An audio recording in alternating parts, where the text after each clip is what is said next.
Shalom, kembali saya menyapa Bapak Ibu Saudara yang dikasih Tuhan dimanapun berada. Salam dalam kasih Kristus Yesus Tuhan kita. Kembali bertemu dalam program Renungan Pengajaran Kataros Ministry.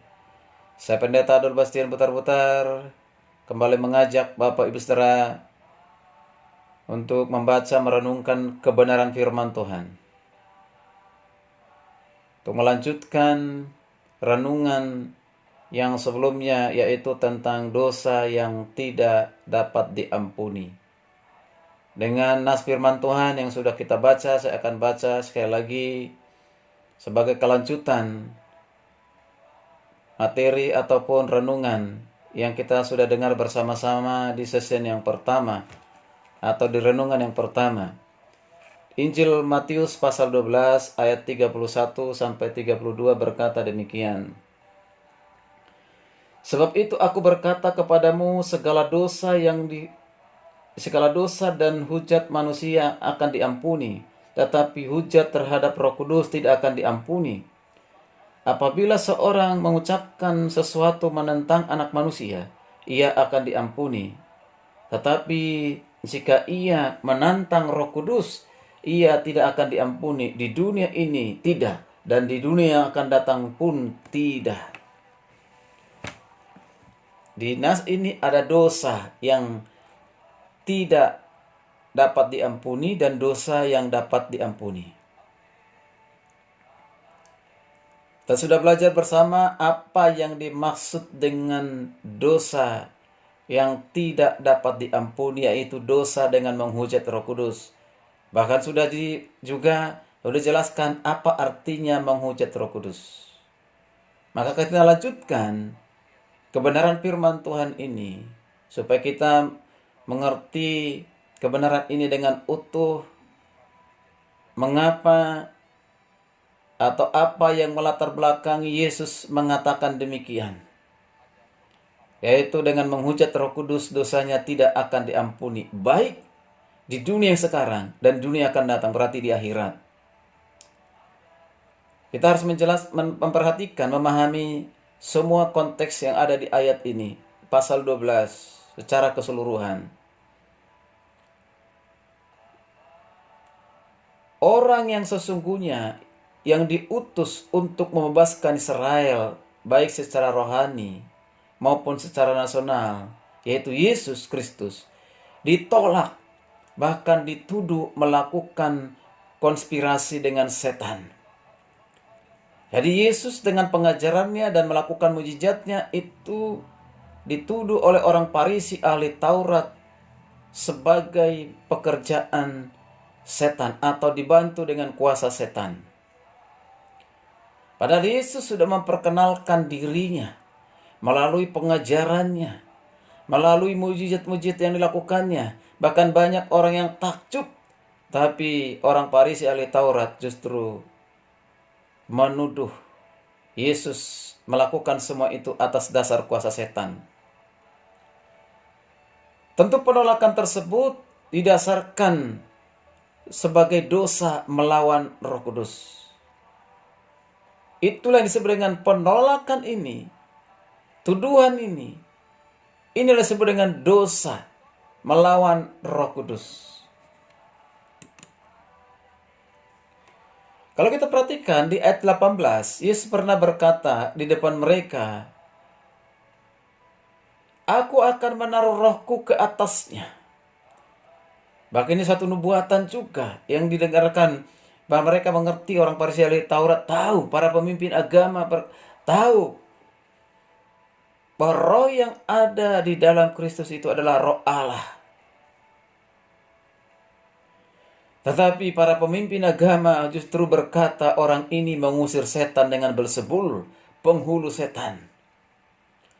Orang-orang Farisi telah melihat pekerjaan Yesus, tetapi menyebut pekerjaan Yesus itu adalah pekerjaan setan. Inilah yang disebut dengan melawan Roh Kudus, menantang Roh Kudus. Dosa melawan Roh Kudus adalah dosa final. Mengapa? Karena mereka adalah saksi-saksi mata terhadap pengajaran,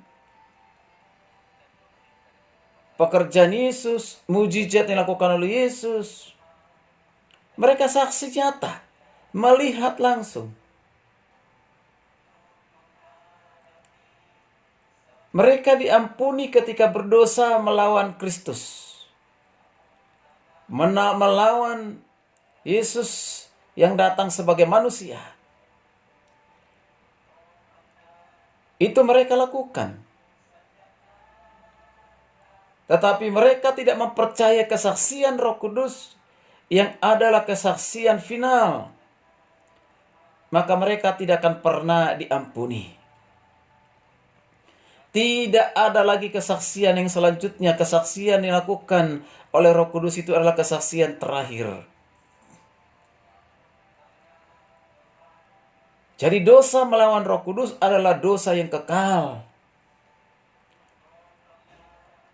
Karena mereka sudah tahu Mesias, sudah tahu Juru Selamat, mendengar langsung pengajaran Yesus, mujizat dilakukannya, tapi mereka menolaknya, mereka tidak percaya. Maka dosa mereka tidak akan pernah diampuni.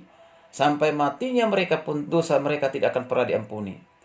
Bahkan tidak ada lagi kesempatan untuk mereka bertobat, sehingga dosa mereka tidak akan pernah diampuni.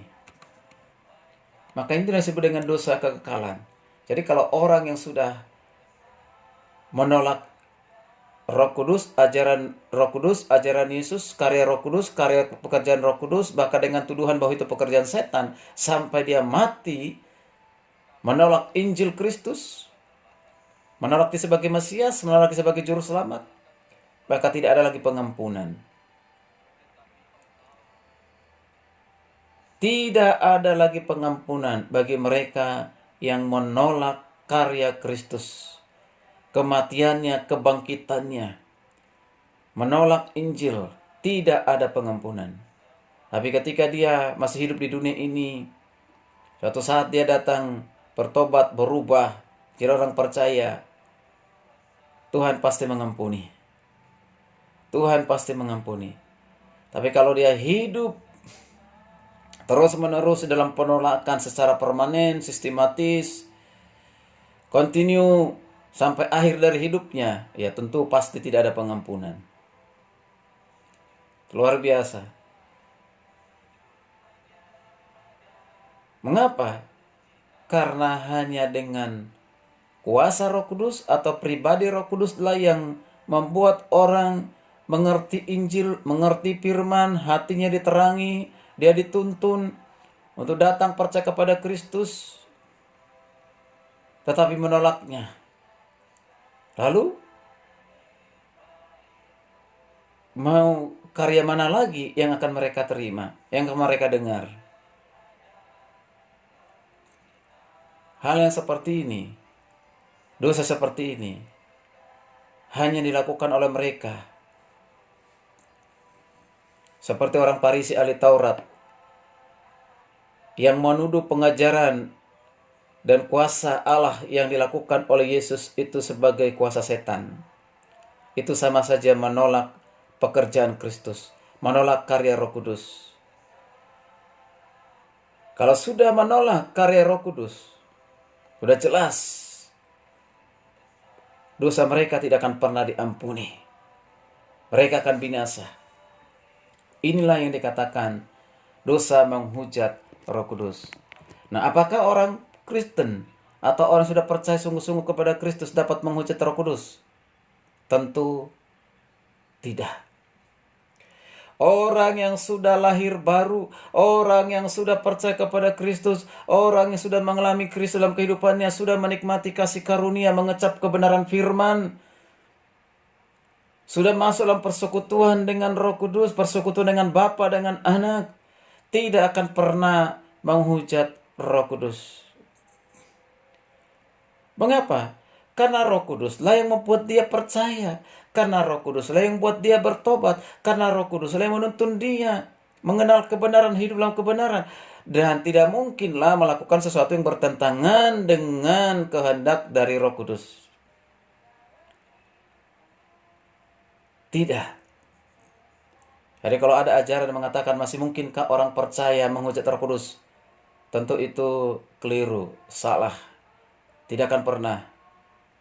Karena yang mengaku Yesus Kristus adalah Tuhan adalah mereka yang dikaruniai Roh Kudus. Dan Roh Kuduslah yang mengatakan demikian dalam hidup mereka. Tapi orang yang menolak Kristus sebagai Tuhan dan Juru Selamat, ini disebut dengan antikristus, berarti tidak ada Roh Kudus dalam kehidupannya. Orang yang tidak memiliki Roh Kudus dalam kehidupannya tidak akan pernah mengatakan Yesus Tuhan, Yesus Juru Selamat, Dia jalan kebenaran. Tidak akan pernah. Akan menolak sampai seumur hidupnya.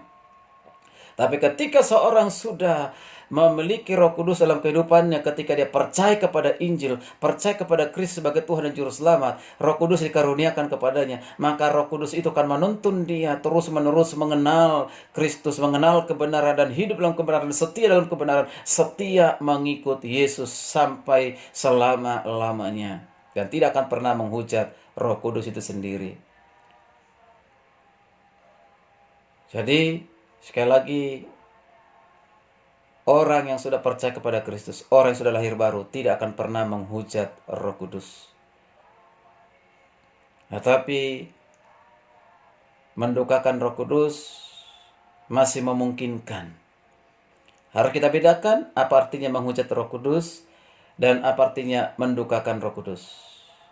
Topik mendukakan Roh Kudus kita akan belajar bersama nanti dari kitab Efesus pasal yang keempat ayat 30 dan juga sekaligus ayat yang kita sudah baca Matius 12 ayat 31-32, karena di sini dikatakan ada dosa yang dapat diampuni. Kita akan pelajari firman Tuhan ini di kesempatan yang lainnya. Kiranya firman Tuhan ini kita mengerti, kita pahami. Biarlah kiranya Roh Kudus yang menerangi hati dan pikiran kita, supaya kita mengerti lebih jelas apa ini maksud dengan dosa yang tidak akan diampuni, yaitu dengan menghujat Roh Kudus. Kita berjumpa di renungan berikutnya. Kiranya Tuhan Yesus memberkati kita sekalian. Shalom. Haleluya, haleluya. Amin.